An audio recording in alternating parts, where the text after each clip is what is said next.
কমানো হয়েছে হার্টে রিংয়ের দাম। সোমবার স্বাস্থ্য মন্ত্রণালয় থেকে এক প্রজ্ঞাপনের মাধ্যমে এই তথ্য জানানো হয়েছে।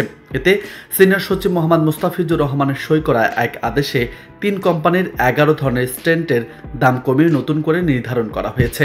স্টেন্ট আমদানি প্রতিষ্ঠান ভেদে খুচরা মূল্য সর্বনিম্ন ৫০,০০০ থেকে সর্বোচ্চ ১ লাখ টাকা নির্ধারণ করা হয়েছে। এতে স্ট্যান্ড ভেদে দাম কমানো হয়েছে ১০,০০০ থেকে ৫০,০০০ টাকা পর্যন্ত। ২০২৪ সালেও কমানো হয়েছিল হার্টের স্টেন্টের দাম।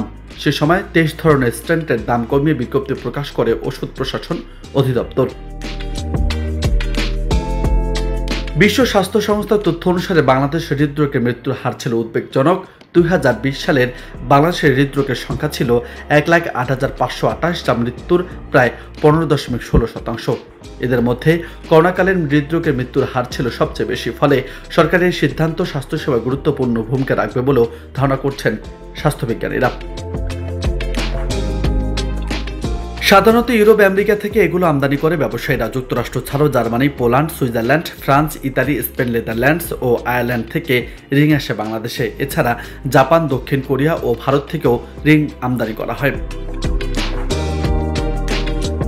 স্বাস্থ্য সুরক্ষার তথ্য বলছে, হার্টে রিং পরানোর পদ্ধতিকে এনজিওপ্লাস্টি বলা হয়। এই পদ্ধতিতে একটি সরু ক্যাথেটার ব্যবহার করে ধমনীতে একটি ছোট জালাকৃতির নল স্থাপন করা হয়।